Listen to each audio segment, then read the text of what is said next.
Sa iyakan at drama, naghahanda rin physically si Kapuso Primetime King Dingdong Dantes sa action na gagawin niya sa pagbibidahang series na The Master Cutter. Makichika kay Nelson Canlas.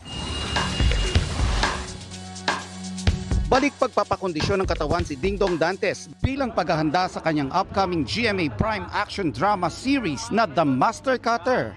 Sastre by day, pero may sikretong buhay na puno ng aksyon by night. Ang bagong role ng Kapuso Primetime King.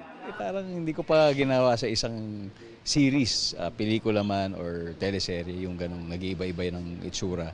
So, demanding siya, but at the same time, very exciting para sa akin kasi siyempre, imagine nakakapaglaro ko ng iba't ibang karakter tapos para siyang may acting within acting. Ang saya bilang isang performer, bilang isang actor na ganun yung mga role na ginagampanan ko. Back to the runway din si Dingdong recently. Ang ikinakakilig ng fans ang full support ng kanyang misis na si Kapuso Primetime Queen Marian Rivera. Nagpapasalamat nga ako sa kanya at sinuportahan niya ako kasi sabi ko, alam mo, kinakabahan ako dahil hindi ko naman talaga gawain yung runway. Alam mo, hindi naman talaga ako fashion model di ba? Kanya-kanya ring post ang fans ng trend ngayon na What Were You Like in the 90s, kung saan throwback ang marami sa TGIS look ni Dong.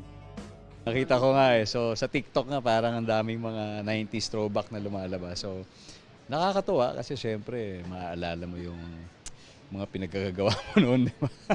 Siguro mas marami lang alam ngayon. So nakakatuwang balik-balikan kasi doon nagsimula lahat, lalo na sa TGIS when I started.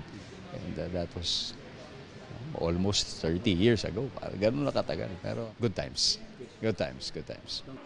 Nelson Canlas updated sa Showbiz Happenings.